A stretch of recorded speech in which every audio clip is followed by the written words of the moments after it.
Kok bangun? Ada burung siti di ruangan ini, perasaan saya tidak enak. Mimpi kamu. Tadi sangat jelas suaranya. Sudahlah, tidur.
Skenario film pengkhianatan G30 SPKI didasarkan pada sebuah buku tahun 1968 yang ditulis oleh sejarawan militer Nugroho Noto Susanto dan penyidik Ismail Saleh yang berjudul Tragedi Nasional Percobaan KUP G30 SPKI di Indonesia. Buku yang dimaksudkan untuk melawan teori asing tentang kudeta tersebut menjelaskan secara rinci gerakan September 30 ini sebagaimana pemerintah melihatnya. Hanya Noto Susanto yang berpangkat lebih tinggi dari dua penulis tersebut dihargai untuk kontribusinya. Dalam mengadaptasi buku tersebut, Arifin Senur membaca banyak literatur yang tersedia, termasuk dokumen pengadilan dan mewawancarai sejumlah saksi mata. Jajang Cenur dalam sebuah wawancara tahun 1998 mengatakan bahwa suaminya tidak hanya membaca versi resmi pemerintah, tetapi juga dokumen Colonel Pepper yang kontroversial.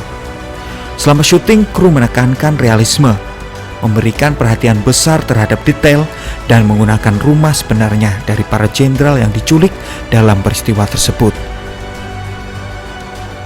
Produksi penumpasan pengkhianatan G30 SPKI awalnya berjudul secara Orde Baru, memakan waktu hampir 2 tahun, menghabiskan 4 bulan dalam praproduksi dan 1,5 tahun dalam pembuatan film.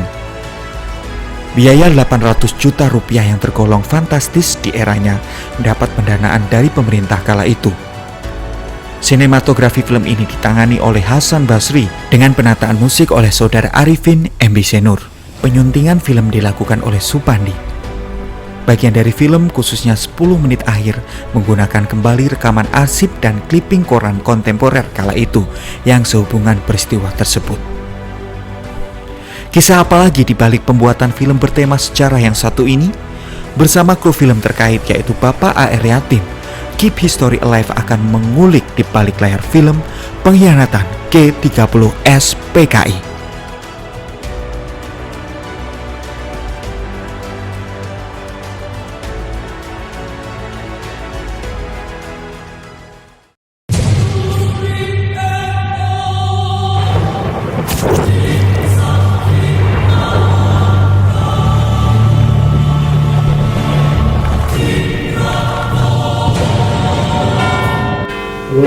biasa Mas, udah rasanya kayak gak urut aku.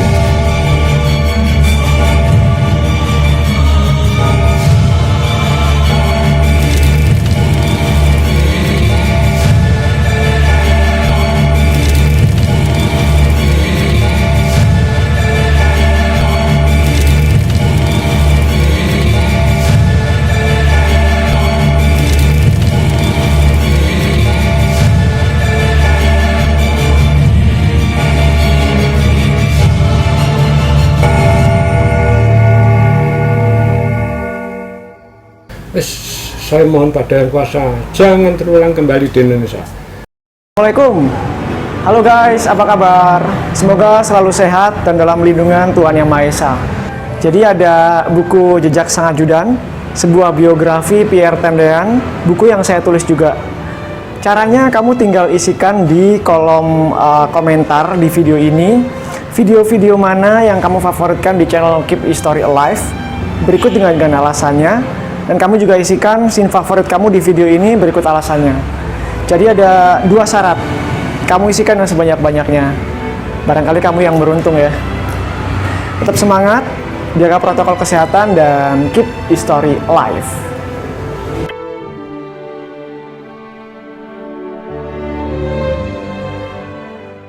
Nah, menarik juga itu pengalaman yang kita kru tidak lupa.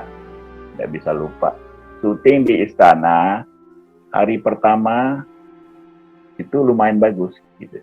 Cuma berjalan tidak sampai sore, tidak sampai malam karena tiba-tiba jadi gini Mas Menta, untuk make up wajah Bung Karno kan susah. Bukan susah apa ya? Beliau ganteng, beliau cakep banget ya. Yang mirip dengan beliau waktu itu putra beliau tertua, Mas Guntur. Iya. Tapi kan Mas Guntur nggak mungkin ikut jadi pemain gitu.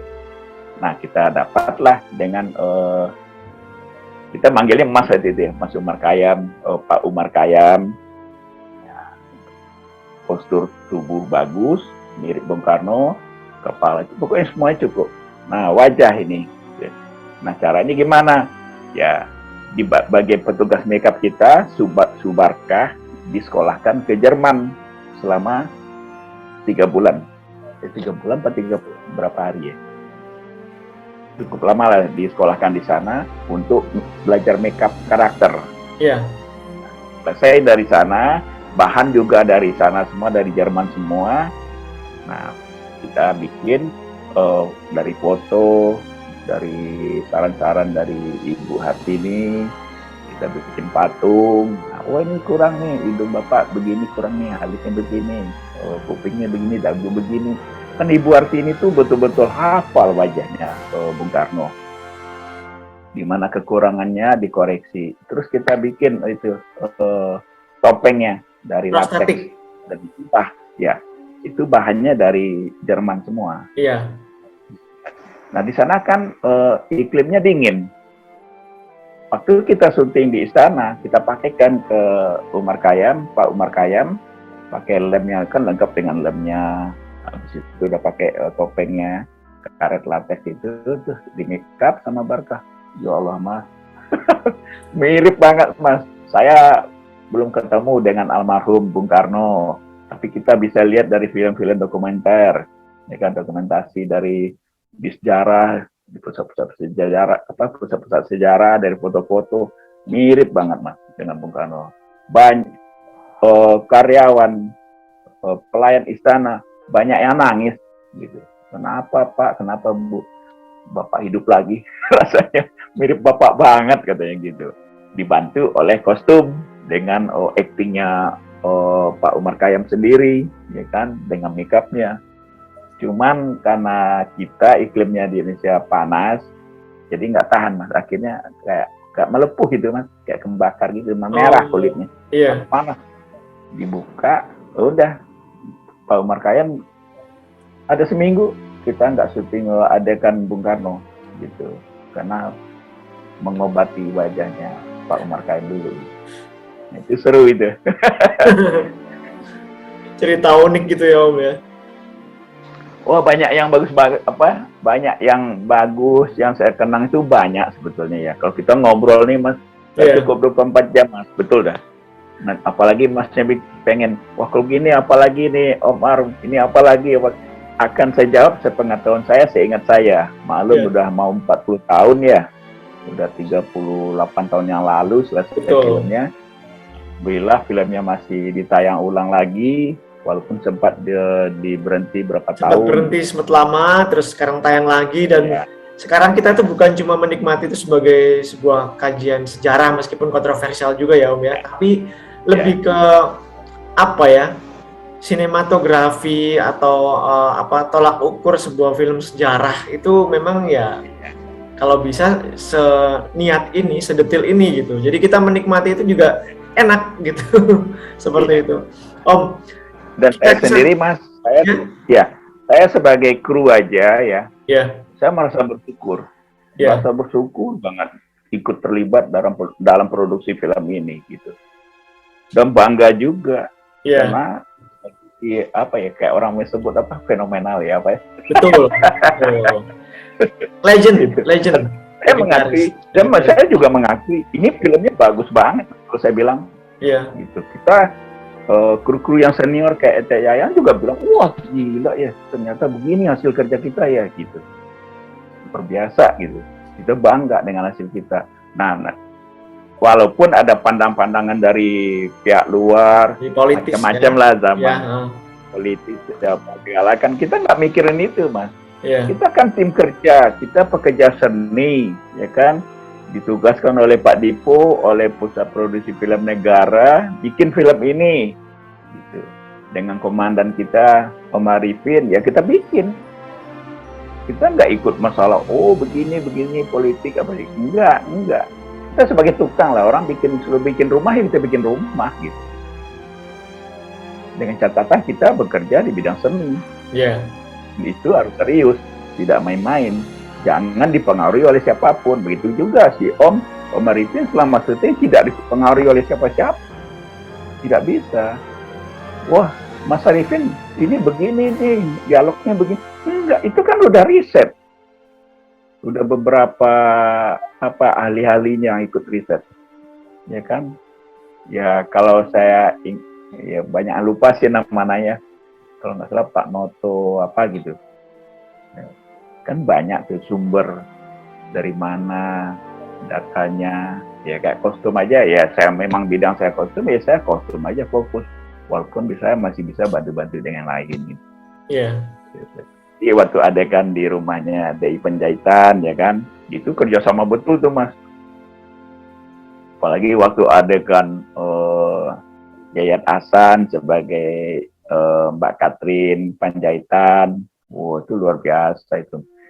Sayangnya ya itulah, Yayat Hasan tidak melanjutkan karirnya di bidang seni, gitu, di seni peran.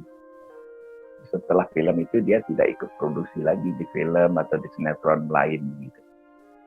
Saya sama teman-teman selalu suka bertanya, Yayat di mana sekarang ya gitu. Dan dia bagus mainnya Mas. Ya kita lihat sendirilah hasilnya di film itu kan. Nah, waktu syuting itu Mas, setelah dia meraup darah bapaknya, darah papinya yang bercampur dengan otak kan kepala seperti. Tapi kan kita adegan di film kan kita nggak kita visualkan bahwa kepalanya, otaknya, ya kan, di darah aja diraupkan ke wajahnya itu Mas. Udah selesai syuting, cut, kata sutradara kan, udah berhenti kamera, dia masih histeris saja. Akhirnya apa? Saya kagetin, saya pukul aja pipinya baru kaget ya. Udah ini udah selesai. Dia jadi, lama dan nenangin dia Mas. Langsung saya kan pakai handuk, langsung saya lap gitu kan. Nah, terus kita bawa ke ruang makeup di lantai 2, kita dikasih di rumahnya Pak Panjaitan. Udah di situ dibersihin makeupnya. Dan untuk baju itu saya nggak bikin satu Mas, dress yang dipakai oleh Yayat. Kita kalau ada untuk efek darah, efek ketembak, efek luka, itu minimal saya punya bajunya harus 3 gitu. Itu minimal itu. Kalau pemainnya bagus, sekali tik oke, udah aman saya. Tapi kalau pemainnya kurang oke, atau dari sutradara pengen lebih bagus lagi, ya diulang. Dan kalau baju saya cuma 3, gimana mas? Mau langsung dicuci kan nggak langsung kering mas. Apalagi kalau kena tembak disobek. Nah, kalau disobek kan nggak mungkin dijahit kan kelihatan. Nah, sehat minimal tuh kalau itu tuh minimal 3. Tapi untuk adegan yang Ade Irma, nah itu agak banyak, man. Itu ada 5 atau 6 saya kalau saya lupa. Dan untuk Ade Irma sendiri, baju yang dia main sepeda itu pagi-pagi dengan ompiarnya, itu baju aslinya Ade Irma almarhumah. Wow. Disuruh pakai, dipinjamkan oleh Ibu Nasution. Ya memang segitulah badan almarhum, sama dengan badannya, hanya ketumbuhan. Kita panggilnya keke. Iya. Itu baju aslinya almarhumah itu. Oh. Ya. Waktu ada Irma tertembak, kan ada baju yang digantung di pintu kamar Pak Nas. Nah itu tadinya mau dipasangkan itu baju aslinya Pak Nas gitu oleh keluarga. Udah ini aja mas, ini. Terus saya bilang, oh Bu, saya bikin kok Bu ini. Nah atribut Bapak saya pinjam ini. Oh nggak apa-apa. Terus saya tanya sama Ete, ini nanti kena darah nggak ini? Ya enggak lah, darahnya kan di badannya Ade gitu, kayak badan di Ade Irma gitu kan. Oh berarti aman nih. Ya udahlah, akhirnya baju panas saya gantung di situ dengan beberapa baju yang dipakai baju santai di rumah keluarga kan. Gitu mas ceritanya. Nah untuk baju Ade Irma itu sendiri yang asli ada saya pakai waktu Ade Irma dengan ompiarnya main sepeda-sepeda itu. Iya. Gitu. Terus juga katanya untuk untuk aslinya. Untuk kostumnya. Gimana mas? Untuk kostum Ade Irma sendiri, kabarnya bikinnya juga langsung banyak Om ya, karena si pemeran Ade Irma ini atau Mbak Keke Tumbuhan ini punya kebiasaan berkeringat gitu, yang akhirnya bikin baju sering basah begitu. Iya, kan? Keke sendiri kan kalau dia keringatan itu dia lelah gitu. Dan itu kan lampu kan panas sekali mas. Iya. Itu kan panas sekali kalau kita syuting itu dia keringat, itu saya harus ganti. Karena kan nggak mungkin baju digambar bajunya basah keringat gitu. Nah itu saya butuh beberapa baju itu. Ya itulah, untuk Ade Irma itu adegannya saya harus siap minimal 4 atau 5 baju. Tapi untuk baju adegan ketembak itu ada 6 minimal gitu mas. Jadi harus punya stok gitu. Nggak mungkin baju basah, wah gimana, mau disetrika lihat nggak enak, mau dijemur lama keringnya, ya udah ganti lagi kalau dia keringatan. Ya, namanya umur anak TK ya. Tapi dia bagus mainnya kalau saya bilang si Keke itu. Dan Keke itu lah urusan saya tuh kalau syuting. Ya maaf aja kalau dia kelelahan udah. Anggap aja itu adik saya sendiri. Saya gendong, saya ajak keluar dulu.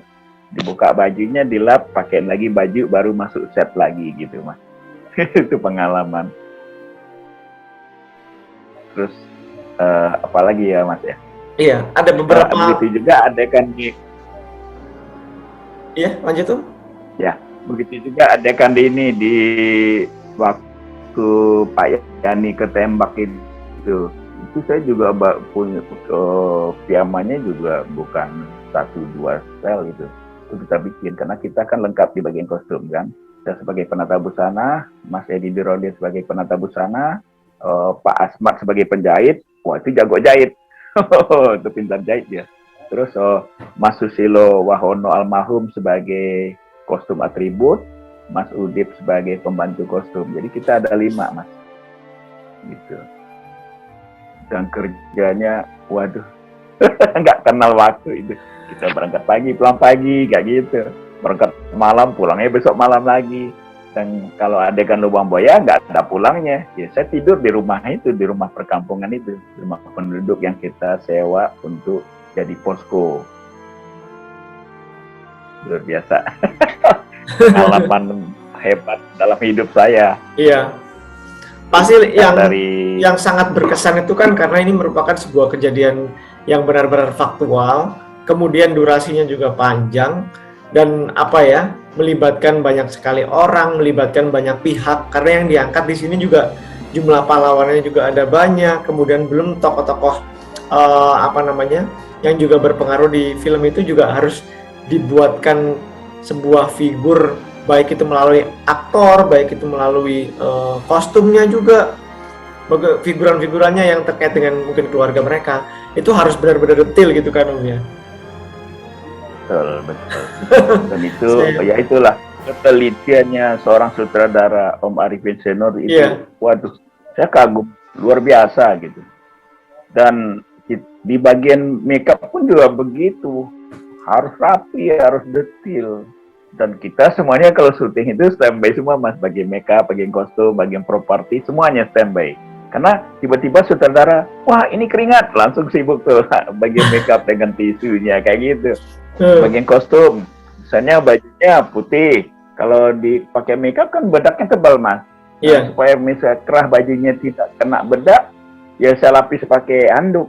Saya punya handuk banyak, waktu itu handuk-handuk kecil melapis kerah baju supaya nggak kotor langsung kerah bajunya kan. Kalau kotor kan lucu, emang orangnya jorok, padahal dia kan misalnya rapi, bajunya kemeja untuk jas kan.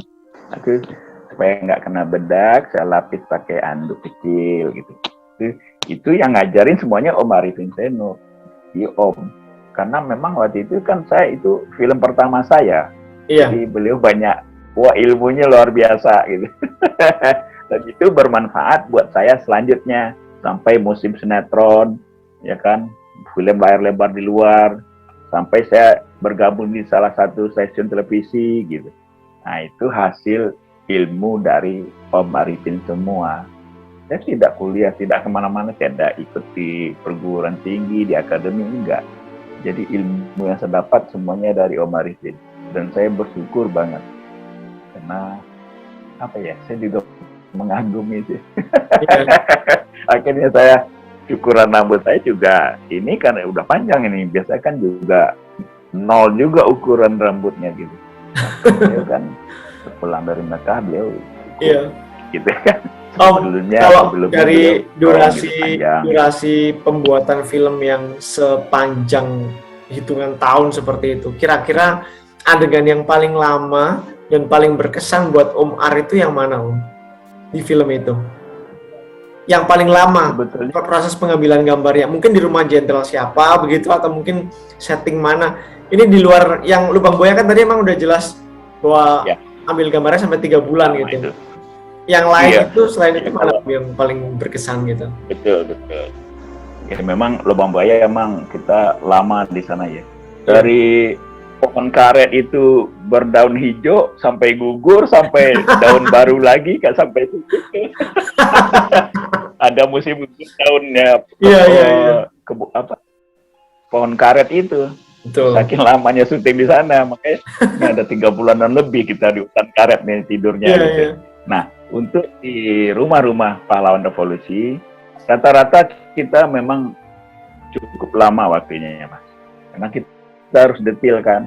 Iya. Dan zaman itu kan kita syutingnya dengan seluloid, bukan digital.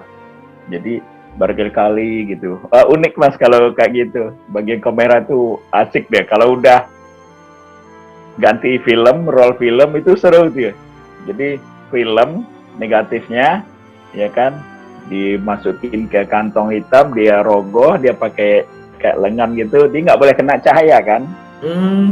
Karena cahaya kan seluloid itu kan rusak dia. Nah, itu harus dalam ruangan gelap dia. Nah kalau udah ngerjain itu kita bercandain itu. Woi ngapain tuh gitu. Nah kita kameramannya. Dan kita kameramannya waktu itu ada berapa ya? Hasan Basri, Baru Avero, Pak F. Tarigan, kameraman senior kita di dunia film, asistennya, lumayan Mas. Kalau ada kan kolosal Mas, itu kameranya bisa 4 sekali jalan. 4 atau 5 gitu kan. Alhamdulillah PFN kan alatnya lengkap. Dan memang waktu itu, zaman itu PFN itu terlengkap di Asia Tenggara gitu Mas. Oh. Jadi kita, alhamdulillah. Nah, yang lama syuting itu di mana? Semua rata-rata sama Mas. Tapi yang paling lama yaitu di Lubang Buaya. Kalau di rumah, kalau keluarga paling sebulan, atau kita syuting 3 hari, pemain ada halangan nggak bisa, kita pindah set lagi kemana gitu. Jadi sebetulnya pengaruh itu, kita ngikutin mengalir aja. Kalau pemainnya siap semua, kostum siap, makeup semua, properti siap, ya udah jalan sampai selesai seluruh adegan di satu tempat itu, di satu set itu gitu. Jadi apa ya? Emang waduh, udah kayak tentara, kayak pasukan Sangkuriang kali gitu. Sekali datang krunya langsung banyak kolosal gitu juga kali ya Om ya? Ya, betul. Kita kru kita yang sipil, dari kita biasa di film, sama kru militernya Mas. Kru militer itu. Karena kan kalau mobil militer kan kita nggak boleh sembarangan. Misalnya tank. Kalau tank itu kan harus tentaranya yang nyetir. Nah, itu kan termasuk kru juga nanti. Iya. Nah, itu dari beberapa angkatan gitu.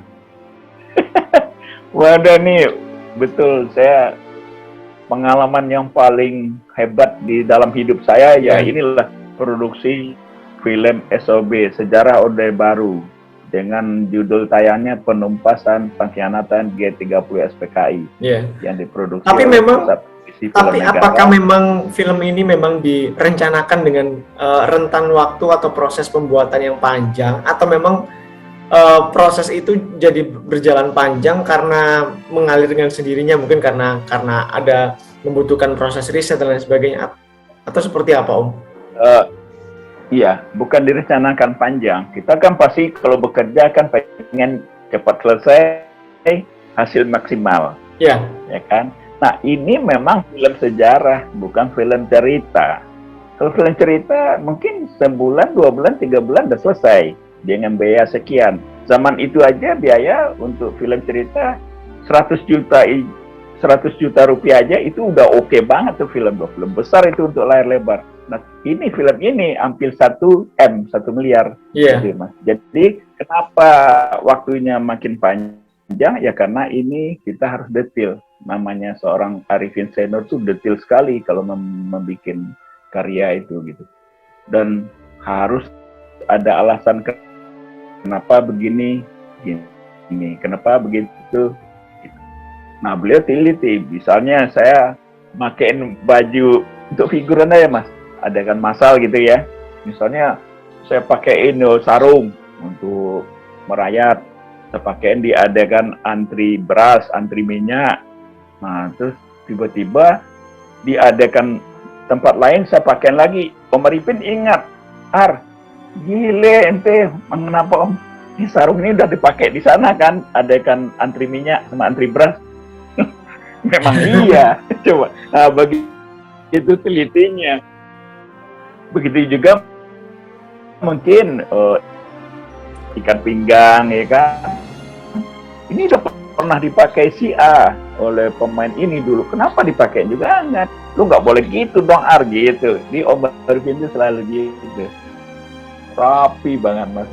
Terus kalau kita syuting, kancingnya dibuka 1 atau 2 dari atas. Nah, itu saya catat itu Mas. Harus saya catat, kalau nggak lupa. Kalau lupa nggak boleh. Misalnya di shoot 1, kancingnya dari 1 atas sama bawah itu kebuka. Tiba-tiba berikutnya terpasang sendiri. Kancingnya kan nggak mungkin. Nah, itu disebut continuity. Nah, itu tugasnya pencatat continuity, dan saya sendiri juga meringankan kerja saya. Kebetulan saya punya kamera waktu itu, punya kakak saya kan.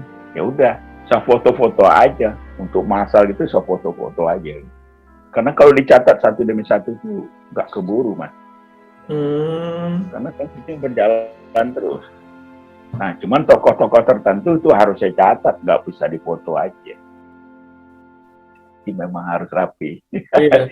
Continuity-nya jelas gitu. Wah, Om Arifin masa keringat aja Om Arifin tuh tahu kok. tadi keringatnya belum sebanyak ini dia. Mana Barkah? Makeup mana gitu. Buset. Iya, di shoot take pertama keringat harusnya kan ada aturannya, ngalir sendiri ya. Dari sedikit keringatnya sampai banyak gitu kan. Itu Om tuh ngeri ngerti. Nah, kadang-kadang kita shootnya bergantung dari ini, dari set, dari lampu, biar lampu nggak pindah-pindah. Nah, diambil dulu take 5 misalnya, yang keringatnya udah banyak di wajahnya. Nah, take satunya belakangan yang belum banyak keringat itu Om Arifin itu teliti. Nah, itu tugasnya makeup, tugasnya kostum, tugasnya pencatat continuity gitu. Makanya, waduh. Om, kalau cerita unik pada saat pemilihan pemain gimana Om? Ada cerita unik nggak? Karena buat saya juga agak tergelitik karena banyak sekali pemain-pemain itu yang satu dia bukan background seorang pemain film gitu, tapi kadang juga ada yang benar-benar tokoh, entah itu tokoh militer, tokoh politik dan sebagainya, itu juga ikut. Bahkan ada jurnalis juga ikut jadi salah satu tokoh PKI juga kan di situ. Itu gimana Om? Iya. Itu sebetulnya tugasnya asisten sutradara ya, bagian casting. Tapi prinsipnya kita semua kru harus punya foto-foto repro. Kita kan ngambil foto-foto dari semua pusat di sejarah, ya kan, di Arsip Nasional, dari IPOS. Dokumen itu kita kumpulkan, kita repro. Nah, itu kita punya semua kru Mas, pegang sendiri. Oh, misalnya tokohnya Aidit, maaf ya, Pak Aidit misalnya kan. Nah, itu kita punya. Wah, ini kayaknya ingat ya. Ini kayaknya dengan Mas Subah apa ya?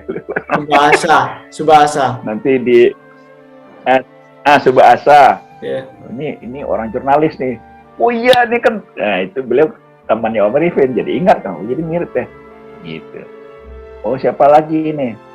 Oh, untuk Pak Nasution. Oh, ini ada teman saya di swasta di perusahaan pelayaran kalau nggak salah, Pak Rudi itu kerjanya. Nah, itu juga yang lainnya untuk Pak Omar Dhani, yang lain RM Mata Minata, Pak Sarwo Edi itu yang ngasih sendiri itu waktu kita datang ke Jantung, ke Kopassus. Oh iya nih Pak Sarwo Edi ada kok yang mirip di sini. Siapa? Ada Kapten Didik gitu, Pak Didik Sadikin. Benar Mas, mirip dengan Pak Sarwo Edi, mau usia segitu, masa mudanya. Ya udah mainlah Pak Didik Sadikin gitu. Oh, yang jadi Tei Santoso ada lagi orang Kopassus sendiri. Dan alhamdulillah untuk Kopassus RPK jaket loreng RPK itu nggak berubah sampai sekarang kan. Dan itu saya nggak bikin, itu dipakai, yang saya pakai itu milik pribadi mereka masing-masing, dipinjamkan. Nah, begitu juga loreng Kostrad. Loreng Kostrad itu ternyata lorengnya Belanda, lorengnya Sekutu dulu Mas. Nah, itu yang dipakai Pak Harto itu, nah itu kita bikin. Itu dicetak tuh lorengnya Mas, udah nggak ada kan zaman sekarang. Iya. Nah, untuk loreng apa lagi tuh, pasukan katak, pasukan amfibi, nah itu asli masih ada di marinir. Jadi banyak keringanan, banyak harus dibikin sendiri. Wah, luar biasa deh kalau ingat, saya sendiri bisa ketemu dengan beberapa tokoh dan keluarga pahlawan revolusi, dengan pejabat-pejabat di 3 angkatan TNI Polri. Waduh, alhamdulillah. Ini pengalaman yang luar biasa. Nah, terus kalau untuk ada nih, iya betul, katanya bikin baru, nggak apa-apa, bagus. Nanti kan penonton.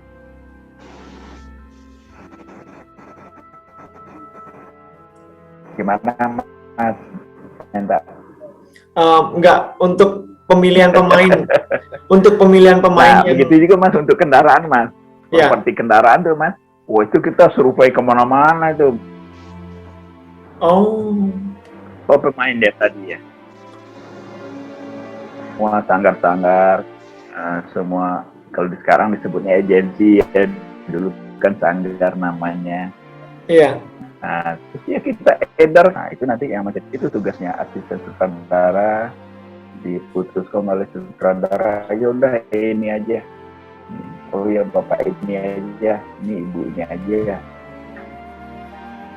Dan alhamdulillah ya, pemainnya banyak yang mirip. Bisa dikatakan hampir 99% itu mirip lah gitu. Iya. Lumayan, alhamdulillah masih ada aja yang mirip wajah. Tapi saya merasa yang paling mirip banget sih ya Pak Yani dengan Pak Nasution itu. Dan keduanya bukan artis ya Pak? Oh ya, untuk pemain itu banyak sekali bukan dari artis. Nah, di situ kelihatan kehebatannya sutradara bisa menderek betul-betul seperti yang tokoh aslinya gitu. Disitulah kelebihannya Om Arifin. Iya. Untuk proses pemilihan pemain itu Om ya, kan banyak banget dibutuhkan, ada berapa? Mungkin kalau tokoh-tokoh sentralnya aja termasuk keluarga pahlawan itu mungkin sekitar 300 ada mungkin ya Om?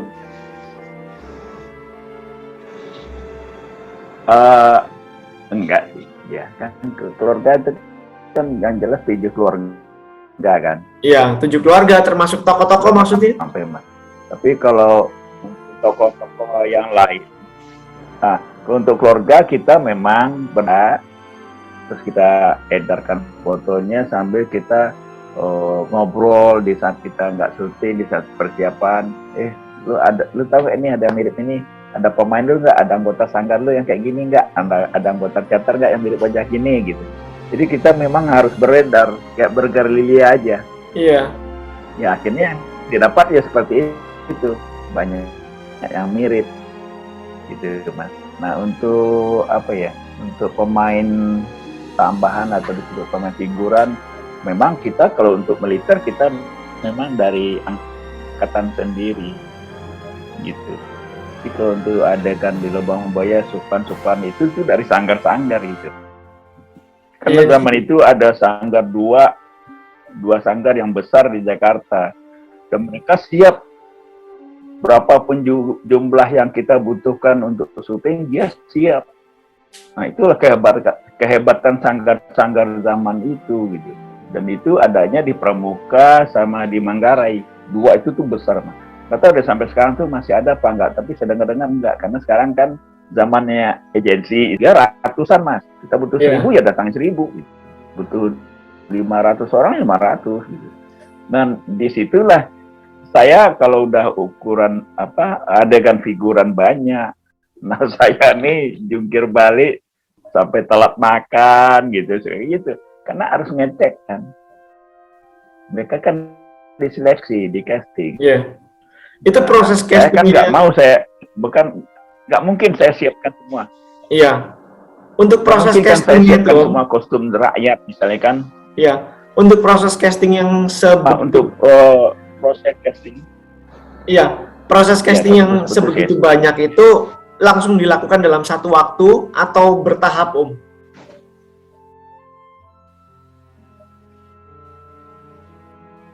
Oh, bertahap itu sambil jalan di studio ya kan, adegan rapat-rapatnya CCPKI. Nah, nanti bagian asisten sutradara bisa meninggalkan lokasi syuting, dia bergelia itu, jalan, survei.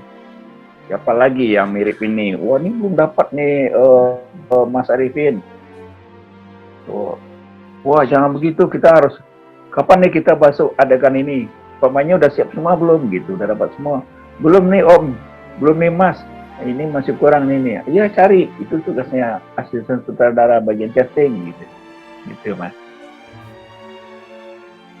Iya. Ya. Om, akhirnya kan pada saat film itu dirilis gitu, seperti apa sih Om euforia dari para tim dan juga seluruh entitas yang terlibat di film ini gitu, setelah melewati waktu yang begitu panjang, proses riset, proses pembuatan, hingga akhirnya finishing dan jadi. Itu seperti apa Om euforia? Kita kan tidak ada di zaman itu gitu. nggak tahu bioskop-bioskop yang memutar itu seperti apa dulu. Seperti apa, Om? Ini setiap produksi selesai kita selalu bersyukur, kita doa bersama. Nah, dihadiri oleh semua pihak dari Seknek dan semua tokoh-tokoh pejabat-pejabat dari misalnya dari TNI, Polri. Nah, kita ngumpul di gedung, waktu itu di mana ya? Lupa nama. Ya, kita doa bersama, bersyukuran. Tapi kayaknya di PFN juga, masalahnya studio besar di situ. Lupa saya. Oh ya, di PFN juga di studio. Pas lagi nggak ada syuting, ya kan studio bisa kita pakai untuk selamatan, syukuran, ya kan. Selamatan memulai produksi, syukuran selesai produksi. Nah, kita setel nonton bersama di studio. Ini benar apa enggak ya, saya lupa ya. Lama ya, udah mau 40 tahun yang lalu. Nah, tapi yang jelas di saat doa syukur bersama itu kita bahagia, kita puas, saling cerita lagi dengan teman-teman. Wah, lu dulu gini gitu. Wah, lu dulu suka tidur di lokasi, kita syuting lu tidur, ada begitu. Wah, lu dulu banyak curangnya, kita syuting lu pergi, alasannya macam-macam. Jadi apa ya, namanya kita udah seperti keluarga, Mas, udah seperti keluarga besar. Kita punya, alhamdulillah bersyukur punya keluarga besar, keluarga baru kan, dari Santara, dari AU, dari AL, dari AD, dari Polri gitu. Wah, alhamdulillah. Dan keluarga pahlawan revolusi juga diundang, kalau nggak salah waktu itu kita undang, tapi kan beliau punya kesibukan juga ya. Iya. Tapi yang pasti pihak produksi, semua kru produksi bersyukur, alhamdulillah kerja besar ini, hasil karya besar ini, film besar ini bisa kita selesaikan, gitu. Dan itu prosesnya cukup lama juga selesai syuting itu. Untuk editingnya, untuk dubbingnya, untuk processingnya kan sampai ke, kalau nggak salah tuh sampai ke Jepang, studio di Tokyo itu terakhirnya. Jadi bukan di sini, bukan di Indonesia prosesinya, kayaknya begitu. Alhamdulillah. Gila, ya. Saya tuh cuman, kita kan selama ini nonton itu udah berasa kayak nonton film dokumenter, tapi mendengarkan ceritanya, behind story-nya itu gila takjub ya, sampai setelah proses syuting selesai, proses mixing-nya sampai ke Jepang segala macam itu berarti emang benar-benar. Om, kalau dubbing itu zaman dulu itu biasa dirangkap satu orang untuk beberapa karakter atau orang yang bersangkutan yang memerankan itu yang harus ngedubbing? Oh enggak, kita untuk pengisi suaranya Bung Karno itu Pak Kusno Sujarwadi. Oh iya, kita tahu. Nah, itu contoh salah satu. Terus untuk beberapa tokoh yang lain kita bisa dari dubber, dari pengisi suara sendiri, dan dia kan bisa membawakan untuk beberapa karakter orang, gitu Mas. Nah, saya juga masih ingat itu untuk apa, di dalam sumur ini, gitu kan? Iya. Kita kan itu kan kayak orang kur aja ya. Yeah. Nah itu juga ada juga kru gitu, ada juga memang dubber gitu, pengisi suara yang profesional gitu. Dan tokoh-tokoh lainnya ya itu semua kru itu rata-rata kan juga bisa main, bisa acting, bisa sebagai pengisi suara. Termasuk pemeran agen polisi Sukitman itu ya? Ya, Mas Edi Diron itu ada beberapa juga dia ngisi suara juga dia. Itu kru juga ya Om ya? Kru, beliau itu dosen di IKJ dan beliau juga pemain, aktor juga seperti beliau, pemain juga, bisa acting karena dosen di IKJ kan. Iya. Dan juga sebagai kru, sebagai asisten sutradara, merangkap juga tuh Mas Edi Diron deh. Sebagai asisten sutradara. Ya, sebagai penata kostum di grup saya, sebagai pemain juga, sebagai polisi, agen polisi Sukitman gitu. Seru dia. Nggak heran kalau film ini menjadi salah satu kiblat para sineas-sineas Indonesia.